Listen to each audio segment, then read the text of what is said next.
স্কুলের সহকারী প্রধান শিক্ষকের বেতন স্কেল কত সেটা আমরা আপনারাও অবগত আছেন, সেটা আমরা অবগত আছি। থেকে জহির স্যার আপনার হচ্ছে স্কুলে আপনার হচ্ছে নিয়োগ প্রাপ্ত হন, তখন থেকে আপনার হচ্ছে স্কুলে আপনার হচ্ছে দুর্নীতিটা এতই বেশি হয়েছে যে আপনার যদি বিভিন্ন সংবাদপত্রগুলো দেখেন তাহলে আপনারা দেখতে পাবেন, সেখানে আপনারা দেখতে পাবেন হচ্ছে আপনার প্রধান শিক্ষক এবং হচ্ছে সহকারী প্রধান শিক্ষকের যে বাড়ি, যে অট্টালিকাটা, সেখানে আপনারা এটা নিয়ে আপনার জাতীয় পত্রিকাগুলোতে পর্যন্ত আপনার নিউজ হয়েছে। সেখানে দেখেন আপনার শিরোনামটা দেখেন কি আছে, স্কুলের নানা নিয়ম দুর্নীতি, 2 শিক্ষকের কোটি টাকার বাড়ি, পেকুয়া সরকারি মডেল ইনস্টিটিউশন।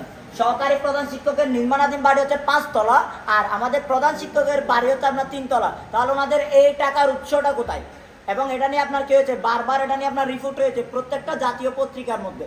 আপনারা চিন্তা করেন এই স্কুলে কতটা দুর্নীতি হয়, যার কারণে ওনারা কখন ওনাদের পদ কি করতেছেন না, ওনারা কোনোভাবে পদ থেকে ইস্তফা দিচ্ছেন না।